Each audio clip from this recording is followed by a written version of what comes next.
আসসালামু আলাইকুম। আমরা যারা ইউজ ল্যাপটপ কিনি, আমরা কিন্তু বাজেটের মধ্যে খুব ভালো একটা ল্যাপটপ নেওয়ার জন্যই কিন্তু আমরা ইউজ ল্যাপটপের দিকে যাই। বর্তমানে বাংলাদেশে আমাদের দেশে মোটামুটি যদি আমরা ব্র্যান্ড নিউ ল্যাপটপের সাথে তুলনা করি, ব্র্যান্ড নিউ একটা ল্যাপটপ মিনিমাম যদি আমরা 40 থেকে 50 বাজেটে করি, যেই কনফিগার ল্যাপটপ পাওয়া যায় সেই বাজেটের অর্ধেক দামে কিন্তু বাংলাদেশে মোটামুটি তার থেকে ভালো কনফিগারেশন দামের ক্ষেত্রে অর্ধেক দামে কিন্তু আমরা পাচ্ছি। যার কারণে আমরা সবাই চাচ্ছি আমরা একটু বাজেটের মধ্যে ভালো ল্যাপটপ নেওয়ার জন্য। সেই ক্ষেত্রে হচ্ছে যখন আমরা ল্যাপটপ নিতে যাচ্ছি আমাদের মাথায় সবসময় কিছু প্রশ্ন কিন্তু ঘুরে।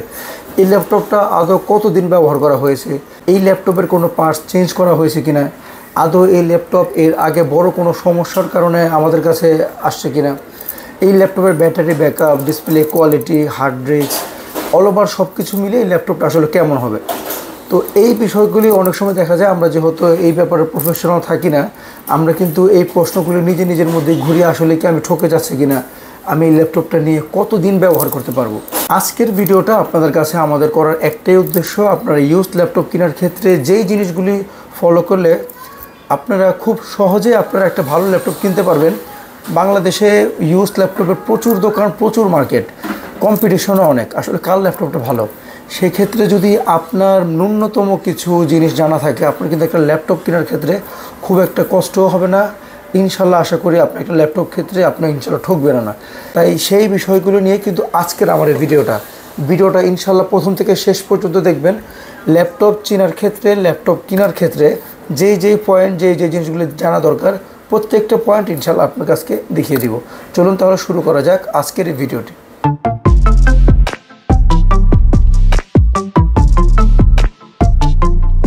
আচ্ছা, প্রথমেই আমি যেটা বলতেছি, প্রথমে একটা ল্যাপটপের আপনার কেনার ক্ষেত্রে সর্বপ্রথম যে জিনিসটা দেখা উচিত সেটা হলো প্রোডাক্টটার আউট কন্ডিশন।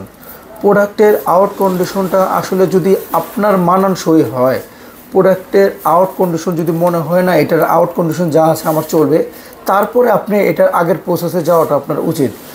অনেক সময় দেখা যায় কিন্তু আমরা অনেক সময় অনেক প্রোডাক্টের ব্যাটারি, ডিসপ্লে, কিবোর্ড, এটার মাদারবোর্ড, অল ওভার সব কিছু চেক করার পরে আমরা দেখি যে এটা প্রোডাক্টের কোথাও একটা ডেন্ট আছে, কোথাও একটা স্ক্র্যাচ আছে। এই জিনিসটা কিন্তু আমরা অনেক সময় পরে ফলো করি। সেই ক্ষেত্রে আমরা অবশ্যই এই জিনিসটা কিন্তু আমরা প্রথম দিকে রাখবো।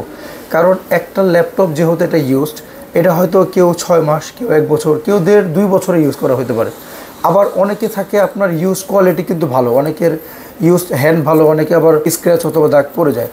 সেই ক্ষেত্রে আমি বলবো আপনি অবশ্যই যখন একটা ইউজ ল্যাপটপ কিনবেন, প্রথমে আউটলুকটার দিকে প্রথমে মূল ফোকাসটা দিবেন, যে এটার চারপাশটাকে ভালো করে দেখবেন।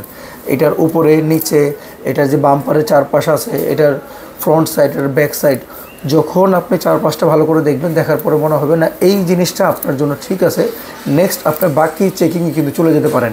প্রথমে আমি যেটা বলে দিচ্ছি, প্রথমে আমি আউট দেখার পরে আমরা দেখবো এটা হার্ড ডিস্কের হেলথ কতগুলি। যেটা আমাদের 2-1টা সফটওয়্যার আছে, সবচেয়ে সহজ যেটা সেটা হলো এইচডিডি সেন্ট্রাল নামে যেই হার্ড ডিস্ক সফটওয়্যারটা আছে, এটা দিলে এই সফটওয়্যারটার মাধ্যমে এই যেখানে দেখতে পাচ্ছেন এই সফটওয়্যারের মধ্যে কিন্তু এটার হেলথ কন্ডিশনটা কিন্তু দেখাচ্ছে। মোটামুটি কিন্তু যখন 90+ হবে আপনি ধরে নিতে পারেন এই হার্ড ডিস্কের কোয়ালিটিটা ভালো, মোটামুটি 2-3 বছর আপনি খুবই ইজিলি ব্যবহার করতে পারবেন। তারপরে যে জিনিসটা দেখবেন এটা কিবোর্ড চেকের ক্ষেত্রে খুবই সহজ হলো অনলাইন কিবোর্ড টেস্টিংয়ের মাধ্যমে খুব সহজে আপনি কিবোর্ড টেস্টটা করতে পারবেন। ঠিক এইভাবে আমি যেভাবে দেখিয়ে দিচ্ছি এইভাবে আপনি www.onlinekeyboardtest দিয়ে আপনি ঢুকে কিন্তু কিবোর্ড টেস্টটা খুব ইজিলি করতে পারেন। এখানে দেখা যাচ্ছে আপনার এই যে প্রত্যেকটা কি কিন্তু বাটন চাপ করলেই প্রত্যেকটা কির সাথে কিন্তু এখানে কিন্তু প্রেস হচ্ছে। সেক্ষেত্রে আপনি বুঝে যাচ্ছেন যে আপনি যেই কিটা চাপ দিচ্ছেন সেটা ভালো না খারাপ। এর মধ্যে যদি কোনো কি সমস্যা থাকে কিন্তু এখানে চাপ লাগবে না, তাহলে আপনি খুবই সহজে জেনে গেলেন আপনার কিবোর্ডটা অল ওভার ঠিক আছে কিনা। এখানে ফাংশন কি আছে, ওয়ার্ড আছে, নাম্বার আছে, সবগুলি কিন্তু আপনি এখানে চেক করতে পারছেন। তারপরে যে জিনিসটা হলো হার্ড ডিস্কগুলো আপনার কিবোর্ড যাওয়ার পরে আপনার ব্যাটারি হেলথটা কিন্তু খুব জরুরি একটা ইস্যু। ইউজ ল্যাপটপের ক্ষেত্রে কিন্তু অবশ্যই ব্যাটারি হেলথ আপনার দেখা উচিত, কারণ যেহেতু এটা ব্যবহৃত, এটার যদি একদম অরিজিনাল ব্যাটারিও থাকে সেক্ষেত্রে ইউজের উপরে কিন্তু এটার আপনার ব্যবহার কমতে পারে, হেলথ কমতে পারে। সেক্ষেত্রে ব্যাটারি হেলথের যে ব্যাপারটা, ব্যাটারি হেলথের সময় অবশ্যই আমি যেভাবে কমান্ড দিচ্ছি এভাবে কমান্ড দিয়ে খুবই সহজে এটার ব্যাটারি হেলথটা দেখতে পারেন। এইভাবে আপনি সার্চ দিয়ে এটা দিলে আপনি সুন্দর করে আপনার ব্যাটারি হেলথে চলে যাবেন। এইখান থেকে গিয়ে আপনি এখানে ব্যাটারি হেলথের কন্ডিশনটা কত % আছে টোটাল ক্যাপাসিটি কত আছে, টোটাল ক্যাপাসিটি থেকে এখন এটা গিয়েছে কত, অ্যাভারেজ মাইনাস করলে কিন্তু আপনার বের হয়ে যাবে এটা কতটুকু ব্যবহার হয়েছে। ব্যাটারি হেলথের পরে মোটামুটি আপনি যদি ব্যাটারি হেলথ আপনার 10% 15%ও কমে অথবা 20%ও কমে, সেই ক্ষেত্রেও ইউজ ল্যাপটপের ক্ষেত্রে কিন্তু এটা ঠিক আছে। আপনি মোটামুটি মিনিমাম 2 ঘন্টা ব্যাকআপ পাবেন, উপরে 3 থেকে 3.5 ঘন্টা ব্যাকআপ কিন্তু পেয়ে যাবেন। তারপরে যে জিনিসটা আমরা দেখব, তারপরে চলে যাবো আমরা ডিসপ্লের দিকে। ডিসপ্লেটা কিন্তু খুবই জরুরি একটা ইস্যু।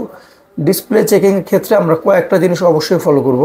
সেটা হলো আমরা ইউটিউবেও দেখতে পারি, ইউটিউবের কিছু ফিচার আছে সেগুলো ইউজ করে দেখতে পারি, অথবা খুবই সহজেই কিন্তু আমরা গুগলে সার্চ করে ডিসপ্লে টেস্ট দিয়ে ঠিক এইভাবে আমরা দেখতে পারি যে ডিসপ্লের প্রত্যেকটা ফরম্যাটে প্রত্যেকটা কালারে এটার পিক্সেল কোয়ালিটি ঠিক আছে কিনা। অনেক সময় ডিসপ্লে ফাঙ্গাস থাকে অথবা যে কোনো পিক্সেল থাকে, এটা খুব একটা বাড়ে না, কিন্তু যদি ডিসপ্লে ডট বা পিক্সেল থাকে সেই ক্ষেত্রে আপনি চেষ্টা করবেন অ্যাভয়েড করতে ফ্রেশ ডিসপ্লে সহ একটা ল্যাপটপ নিতে।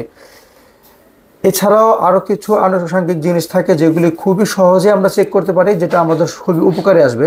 তার মধ্যে প্রথম যে বিষয়গুলো হলো ইউএসবি পোর্টগুলো। ইউএসবি পোর্টগুলো আমরা খুবই মাউসের মাধ্যমে অথবা পেন ড্রাইভের মাধ্যমে কিন্তু আমরা চেক করে নিতে পারি। তারপরে এক্সটার্নাল পোর্টের মধ্যে কিন্তু অডিও পোর্টের যে থাকে, অডিও পোর্টটা আমরা হেডফোন বা যে কোনো জিনিস দিয়ে ইনশাল্লাহ চেক করে নিতে পারি। HDMI VGA যদি দরকার লাগে সেই পোর্টগুলো ইনশাল্লাহ আমরা চেক করে নিব। আনুষঙ্গিক আমি যেই জিনিসগুলো নিয়ে আলাপ করলাম, যে এই জিনিসগুলো যদি আপনি মোটামুটি একটু আমার ভিডিওটা রিপিট করে নিজে প্র্যাকটিস করেন, নিজে চেক করেন, আমার মনে হয় একটা ইউজ ল্যাপটপ ক্ষেত্রে ইনশাল্লাহ আপনি ঠকবেন না।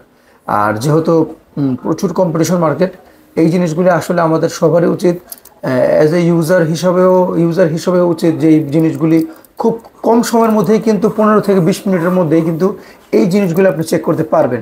এছাড়াও এরপরে বলবো প্রত্যেকটা ইউজ ল্যাপটপের ক্ষেত্রে কিন্তু মিনিমাম 15 দিন 20 দিন বা 30 দিন রিপ্লেস একটা গ্যারান্টি দিয়ে থাকে। অনেক সময় দেখা যায় আমরা ল্যাপটপ কিনতে গেলে ল্যাপটপ দোকানের প্রচুর কাস্টমার বা ভিড়ের কারণে এই জিনিসগুলো আসলে চেক করা হয় না। একটা মডেল থেকে আরেকটা মডেলে সুইচ করতে গেলে বা দেখার মধ্যে সময় চলে যায়, আমরা কিন্তু এই সময়গুলি পাই না। সেই ক্ষেত্রে রিপ্লেস ওয়ারেন্টির যে সময়টা থাকে, সব সময় চেষ্টা করবেন যে 15 দিন বা 20 দিন যেই সময়টা থাকে, এই 15-20 দিন আপনি ম্যাক্সিমাম সময় ব্যবহার করে আপনার ইউজের জিনিসটা কী কন্ডিশন আছে এটা দেখার জন্য। তাহলে হবে কি, আপনার ওই যে জিনিসটা হয়তো আপনার শর্ট টাইমে দেখতে পারলেন না, আপনি এর মধ্যে কিন্তু যদি কোনো প্রবলেম ফাইন্ড করতে পারেন, অবশ্যই কিন্তু তারা রিপ্লেস একটা ওয়ারেন্টি দিচ্ছে। আমরা চেষ্টা করব রিপ্লেস ওয়ারেন্টির মধ্যে আমাদের প্রোডাক্টটা কী কোয়ালিটির, backup, battery backup, hard disk health, display quality, all over সব কিছু দেখে নেওয়ার জন্য, উইদাউট বডির আউট কন্ডিশন ছাড়া। বডির আউট কন্ডিশন কিন্তু আপনি কেনার সময় আপনি দেখে নিতে হবে। আপনি যদি বডির আউট কন্ডিশন কেনার সময় অ্যাডজাস্টমেন্ট থাকেন না, এই কোনো ডেন্ট আছে, এটা আমার জন্য খুব বড় একটা মেটার না, এখানে একটা স্পট আছে, এটা আমার খুব বড় একটা মেটার না, কনফিগারেশনটা আপনি দেখছি, সেই ক্ষেত্রে বডি আউট কন্ডিশন প্রপারলি এটা কিন্তু ইউজার বা কাস্টমারের উপরে। আর বাকি ইন্টারনাল যে বিষয়গুলি বললাম এগুলি ইনশাল্লাহ খেয়াল রাখলে সব সময় ইনশাল্লাহ আপনার ইউজ ল্যাপটপ খুবই অনায়াসে নিতে পারেন এবং খুবই কম বাজেটে নিতে পারেন, কিন্তু আপনি একটু ঠকবেন না। তাই ভিডিওটা ভালো লাগলে আমাদের সাথে থাকবেন। আপনারা কী ধরনের ভিডিও চান, ল্যাপটপের ক্ষেত্রে কি জানতে চান, এই বিষয়গুলো নিয়ে আমাদের সাথে কথা বলবেন। আমরা চেষ্টা করব অবশ্যই আপনাদেরকে জানানোর জন্য যা আমরা জানি, এবং আপনাদের কোনো কিছু জানানো থাকলে আমাদের জানবেন, আমরা ইনশাল্লাহ আপনাদের কাছ থেকে শিখব। আজকের এই পর্যন্ত শেষ করছি। আসসালামু আলাইকুম।